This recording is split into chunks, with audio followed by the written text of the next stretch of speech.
Magandang hapon po sa lahat. Ayan, tayo nagbabalik dito sa ating YouTube channel, Samuel Soriano TV29 para mag-discuss ulit ng another coins. At ito po ay ating hilig, mangulikta ng barya. Kaya ho tayo nandito nagsisili ng kanilang mga halaga ang aking mga koleksyon para malaman natin ang kanilang mga presyo kung magkano na. Magandang hapon po sa ating mga numismatis, mga kolektor po. Ayan.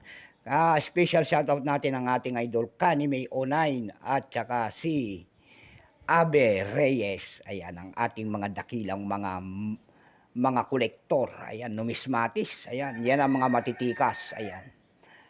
At special shoutout ko rin ang aking mother dyan po sa Dumpay, Basista, Pangasinan. Ayan po. Ang aking mother po dyan, si Milagros Soriano po. Ayan, ng Daragin po. Lahat po ng Soriano family. Ayan, sa Daragin, Dumpay, Basista, Pangasinan po. Lalo-lalo na rin po ang aking mga tsuhin dyan po sa Quezon, Isabela. Naimbag nga malumyo amin, mga Ilocano po. Ayan, sa Samonte, Quezon, Isabela. Lahat po ng Pinto family po. Ayan, mabuhay po tayo lahat. Ayan, lahat ng Ilocano. Ayan, yun naman po hindi pa po nakapag-subscribe dito sa aking YouTube channel. Anyayahan ko sana kayo at malaking tulong na po o bagay ang inyong gagawin.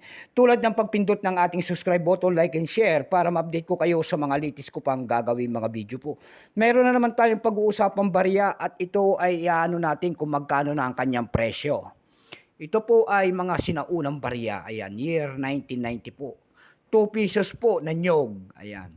Makita niyo po ang isang imahe ng isang lalaki nakalap po sa kaliwang bahagi, malapit sa kanyang baba ang kanyang pangalan. Siya po ang ating dakilang bayani na si Andres Bonifacio in the year 1919, the meet mark.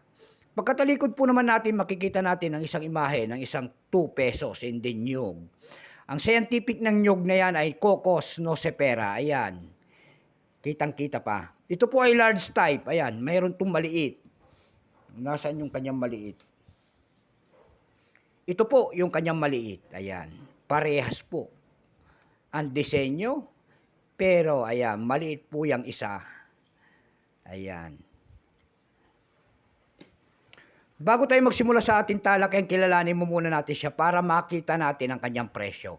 Issue po Philippines po, period Republic 1946 up to date po. Type nito standard circulation coins years 1983 hanggang 1990. Value nito 2 pesos, large type. Currency piso 1967 up to date po. Composition niyan ay copper nickel. May bigat lamang 12 grams, may habang 31 mm. May kapal po naman 2 mm. Hugis po niyan ay diagonal po, 10-sided.